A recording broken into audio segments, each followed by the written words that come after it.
l'ouverture de la première session extraordinaire de l'année parlementaire 2019-2020, consacrée particulièrement à la présentation par le Premier ministre du programme de son gouvernement. Le ministère de la Santé reçoit de Cairo-Stasias des dizaines d'ambulances équipées.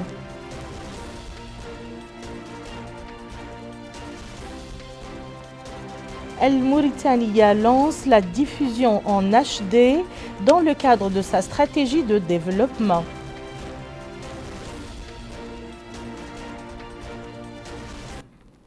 C'était les titres de cette édition. Madame, Monsieur, bonsoir. 240 milliards MRO pour financer les différents volets de l'ambitieux programme économique annoncé hier soir par le président de la République, Mohamed El Cheikh El Ghazouani, dans un discours adressé à la nation. Ce programme, basé sur 5 axes, sera, a dit le président de la République, une occasion pour réaliser une mutation structurelle au sein de notre système éducatif. Aussi, et afin de garantir la réussite de ce programme, comme tous les autres d'ailleurs, le président de la République a invité l'ensemble des citoyens à participer à son exécution puisqu'ils en sont les premiers bénéficiaires. Mohamed Lemine Bakar revient sur les grands axes de ce discours. Les axes fondamentaux de ce programme tels que relevés par le président de la République, Mohamed El Cheikh El Ghazouani, dans son discours hier soir à la nation, portent sur le renforcement des infrastructures d'appui au développement, le renforcement des capacités des secteurs sociaux et d'appui à la demande, la promotion de l'appui au secteur productif pour réaliser l'autosuffisance alimentaire, le renforcement du secteur privé formel et informel et enfin la lutte contre la désertification, la sécheresse et l'appui à l'emploi. Le président de la République a indiqué que le gouvernement mettra en place les mécanismes de suivi et d'évaluation de nature à assurer la réalisation de ce programme dans les meilleures conditions en respectant rigoureusement les règles de transparence, de moralité et de responsabilité. Il a en revanche invité l'ensemble des forces vives du pays à jouer leur rôle en matière de contrôle et de suivi et de contribuer au respect des règles de bonne gouvernance. Il a estimé que celle-ci constitue une condition nécessaire dans l'exécution des projets économiques et le garant des objectifs fixés. Il a dans ce cadre fait savoir que le gouvernement a été instruit à travers une lettre de mission au Premier ministre, laquelle lettre insiste sur la souveraineté absolue de la loi, la transparence dans la gestion des ressources publiques et la rigueur dans le traitement de toute forme de malversation administrative et financière. Les ressources financières allouées à cet ambitieux programme économique, soit 240 milliards €, proviennent des ressources propres de l'État et n'affectent en rien le déroulement des projets en cours dans différents domaines, a assuré le président de la République. Vous le savez, la première session extraordinaire de l'année parlementaire 2019-2020 a été ouverte ce matin. Cette session sera consacrée à la présentation par le Premier ministre du programme de son gouvernement. L'Assemblée nationale discutera par la même occasion 2 projets de loi soumis à son approbation par le gouvernement. Mohamed Lemine Bakar toujours. Nous voici revenus aujourd'hui à l'occasion de l'ouverture d'une session extraordinaire qui est la première de la présente année parlementaire. Comme vous le savez, la tenue de cette session extraordinaire intervient en application des dispositions de l'article 42 nouveau de la Constitution qui représente une des plus importantes manifestations de l'interaction entre les 2 pouvoirs exécutifs et législatifs. C'est ainsi que l'on attend du Premier ministre qu'il présente son programme devant notre auguste Chambre et qu'il engage la responsabilité du gouvernement sur ce programme qui sera soumis par la suite à la discussion, à l'évaluation et au vote des honorables députés. L'ordre du jour de cette session comporte, outre l'adoption de ce programme, la discussion de 2 textes importants dont l'un va jeter les bases d'un régime fiscal spécial auquel seront soumises les sociétés en charge d'exécuter les marchés communs entre notre pays et le Sénégal tout au long de la période de réalisation du projet du pont de Rosso qui va renforcer sans aucun doute les liens de fraternité, d'amitié et de coopération entre les 2 pays voisins. Le second projet de loi porte sur la ratification de la Convention d'assistance administrative réciproque en matière fiscale et visant à faciliter la coopération administrative internationale entre les pays signataires de cette convention et permettre de lutter contre l'évasion fiscale. Honorables députés, je suis convaincu, au regard de l'importance de l'ordre du jour de cette session, que vous allez lui accorder toute l'attention qu'il mérite à travers votre présence effective, agissante, tant aux séances plénières qu'aux travaux en commission. Enfin, et conformément à l'article 53 de la Constitution, aux articles 54 et 55 du règlement intérieur de l'Assemblée nationale et au décret dont lecture vient de vous être faite, je déclare ouverte la première session extraordinaire de l'année parlementaire 2019-2020. Je vous remercie. Juste après cette cérémonie d'ouverture, la conférence des présidents a tenu une réunion sous la présidence de Cheikh Ould-Baye, président de l'Assemblée nationale, à laquelle a assisté le ministre de la Culture, de l'Artisanat et des Relations avec le Parlement, le Mr Abdoul Bonnahi.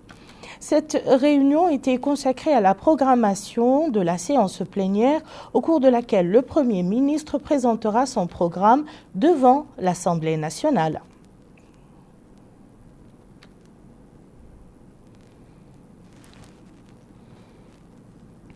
Je vous le disais en titre, 38 ambulances équipées, c'est le don fourni aujourd'hui par Kinross Gold Corporation à l'État destiné à le soutenir dans sa lutte contre la pandémie de coronavirus. Bokar Belaba. 38, c'est le nombre d'ambulances équipées offertes par Kinross Gold Corporation à travers ses filiales Tasiast Mauritanie pour soutenir le gouvernement dans la lutte contre la Covid-19. Ces ambulances serviront au transport des malades vers les hôpitaux et les centres de santé dans tout le pays. Ainsi, le ministre de la Santé, Dr Mohamed Nezirul Hamed, a indiqué que l'aide répond à l'appel du président de la République visant à conjuguer tous les efforts pour faire face à la pandémie et ses conséquences. De son côté, le vice-président de la société chargée des relations extérieures, Brahim Ould-Mbarek Mohamed El-Mokhtar, a renouvelé l'engagement de Kinross à appuyer le gouvernement mauritanien dans sa lutte contre ce fléau. Il a salué les efforts apportés par les autorités mauritaniennes à la société et qui lui ont permis de poursuivre ses activités. Pour rappel, la société Kinross avait entrepris diverses actions, dont la remise en état des pavillons d'hospitalisation de l'ancien centre de cardiologie pour recevoir les premières personnes atteintes de la Covid-19, ainsi que la remise d'équipements de protection sanitaire au centre de santé de Chami et de Benichab. À cela s'ajoute la fourniture de 2500 kits de produits alimentaires au profit des familles démunies de l'Inchiri et de Dakhlet Nouadhibou. La cérémonie s'est déroulée en présence du ministre du Pétrole, de l'Énergie et des Mines, Dr Abdessalam Mohamed Salah, et d'autres responsables au ministère de la Santé et de la société Kinross Gold Corporation à travers sa filiale Tasiast Mauritanie. Il avait annoncé lors de sa dernière visite ici même à El Mauritania, la diffusion en HD est désormais effective. En effet, le ministre de la Culture, de l'Artisanat et des Relations avec le Parlement, le Mr Abdoul Bonnahi, a donné le coup d'envoi de ce nouveau système qui va contribuer à la bonne qualité de l'image sur l'écran de la chaîne nationale. C'est une nouvelle étape qui a été franchie dans le secteur de l'audiovisuel. Les téléspectateurs sont désormais en mesure de suivre la télévision nationale avec une meilleure qualité d'image et à travers différents supports par le biais de la technologie HD. C'est dans ce cadre que le ministre de la Culture, de l'Artisanat et des Relations avec le Parlement, le Mr Abdoul Bonnahi, s'est rendu à la télévision nationale afin de superviser le lancement de cette opération. Sur les lieux, le directeur général de la télévision al-Mauritania, Mohamed Mahmoud Ould-Abou Mali, a fourni des explications au ministre de la Culture, de l'Artisanat et des Relations avec le Parlement sur le travail abattu. Il a ainsi reçu des explications techniques sur les modalités de fonctionnement de ces technologies de pointe. Après cette visite, le ministre de la Culture, de l'Artisanat et des Relations avec le Parlement a félicité la télévision nationale, particulièrement la direction et les employés pour ce pas qui vient d'être franchi avec l'usage de la technologie HD. Ce qui, dit-il, est inédit en Mauritanie et constitue une technologie qui n'est pas encore utilisée un peu partout à travers le monde. Il a enfin précisé que ces réalisations s'inscrivent dans le cadre des instructions du président de la République. Rappelons que cette cérémonie s'est tenue en présence des principaux responsables de la télévision. 40 nouvelles guérisons et 17 nouveaux cas de Covid-19, tel est le bilan enregistré par les services du ministère de la Santé.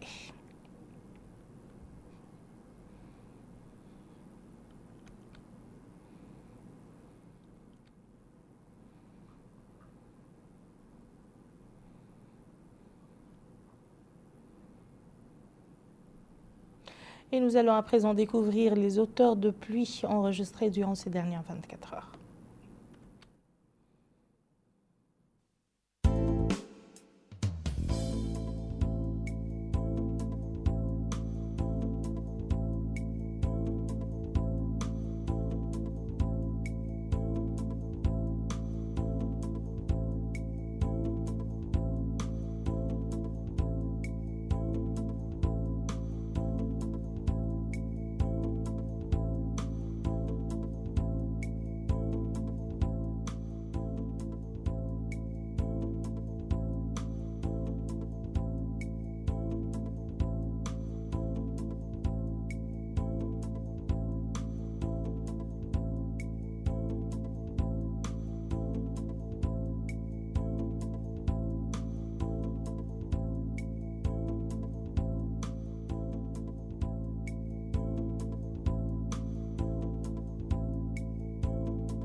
Bassiknou, dans le Haut Charqi, la ville la plus impactée par les dernières pluies, connaît une opération de pompage des eaux qui ont pris possession de plusieurs quartiers. L'opération est entreprise par l'Office national d'assainissement.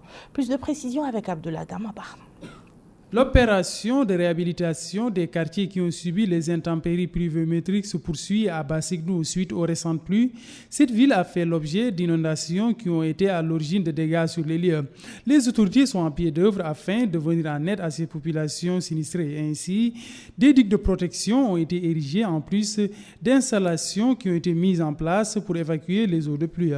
Le wali du Roi de Charqi, Cheikh Abdallahi Oulawa, a souligné que grâce aux efforts du ministère de l'Équipement et des Transports, une digue de protection de 4,6 km a été mise en place, se souligne-t-il en collaboration avec une société chinoise. Il a en outre indiqué que l'ONAS, l'Office national d'assainissement, s'est aussi déployé dans les quartiers ne disposant pas d'assainissement, c'est à l'aide de deux équipements qui doivent être acheminés sur les lieux en provenance de Nouakchott. Il a enfin affirmé que la commission en charge de la gestion de cette opération va venir en aide aux populations sinistrées. Les résidents ont aussi fait part de leur avis par rapport à la situation sur place suite à ces pluies diluviennes. C'est le cas de cet habitant qui précise que les autorités s'attellent de leur mission au profit des populations qui ont subi les répercussions négatives de ces pluies. Le seul problème, affirme-t-il, ce sont les personnes démunies et ceux dont les toits ont été endommagés. Cet autre habitant, quant à lui, déclare qu'on lui a fait part de l'existence d'eau un peu partout dans les différentes parties de cette zone. Le Haut Conseil de la jeunesse poursuit son programme de formation au profit des jeunes sous le thème Priorité des jeunes post-Covid-19. 70 jeunes du Haut de l'Arbi bénéficient de cette formation destinée à renforcer leurs capacités dans le montage des projets. Bokar Baylaba. Priorité des jeunes post-Covid-19, c'est le thème de la session de formation sur les techniques du montage des projets. Une formation organisée par le Haut Conseil de la jeunesse au profit des jeunes de la wilaya du Haut el-Gharbi. La formation s'inscrit dans le cadre de la deuxième session du programme renforcement de capacité des jeunes. Ouvrant la rencontre, le wali du Haut el-Gharbi, Mohamed el-Mokhtar ou l'Abdi Ahmedna ou le Sidba, a souligné l'importance qu'accorde le président de la République, M. Mohamed el-Cheikh el-Ghazouani, à la frange des jeunes, ce qui apparaît à travers ces engagements que le gouvernement s'attelle à mettre en œuvre. De son côté, le président de la mission du Haut Conseil de la jeunesse, Bahida Oul-Khatri, a indiqué que la jeunesse représente la pierre angulaire de toute renaissance que l'on veut réussir et qu'il est temps que les jeunes prennent conscience de leur rôle vital dans le progrès du pays. Au terme du cérémonial, des allocutions, des exposés ont été présentés aux jeunes afin qu'ils puissent avoir des approches dans le montage de leurs projets et trouver des sources de financement. En somme, cette session de formation permettra aux jeunes du Khor al-Gharbi de se départir de la passivité et de s'engager pleinement dans les différents chantiers du développement. Et dans la ville d'Akjoujt, le Haut Conseil de la jeunesse a organisé une formation similaire qui a profité à 50 jeunes de l'Inchiri. Les participants ont suivi 2 exposés portant sur l'intérêt de la participation des jeunes pour un développement durable et sur les moyens d'opérer une véritable renaissance sociale. Ils ne font plus qu'un, le parti politique dénommé El Amal et l'Islah ont fusionné. Cette décision est motivée par le désir de 2 formations de créer une force politique et sociale engagée pour la consolidation de la démocratie. Les présidents des 2 partis, Mohamed Ould Ahmed Salem Ould Talibna de l'Islah et Tahia Bint El-Habib d'El Amal, ont estimé qu'avec cette fusion, les 2 formations peuvent donner un rendement politique de qualité. Les 2 formations soutiennent le programme du président de la République, Mohamed El-Cheikh Al-Ghazouani, et y voient un modèle de développement qui associe la promotion des ressources humaines et la création des richesses. Voilà qui met fin à ce journal. Tout de suite, le rappel des titres. Ouverture de la première session extraordinaire de l'année parlementaire 2019-2020, consacrée particulièrement à la présentation par le Premier ministre du programme de son gouvernement. Le ministère de la Santé reçoit de Kairos Taziast des dizaines d'ambulances équipées. Et Al Mauritania lance la diffusion en HD dans le cadre de sa stratégie de développement.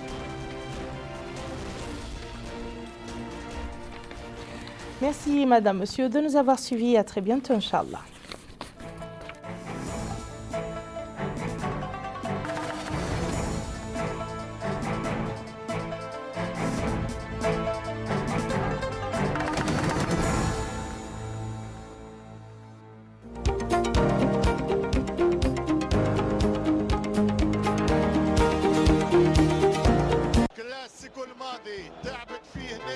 قلت لك طافيلاتنا مش طرحتهم بقى مان الله تعرفني لهم بيك بابا ساعتي فرقت حق الله يونيلي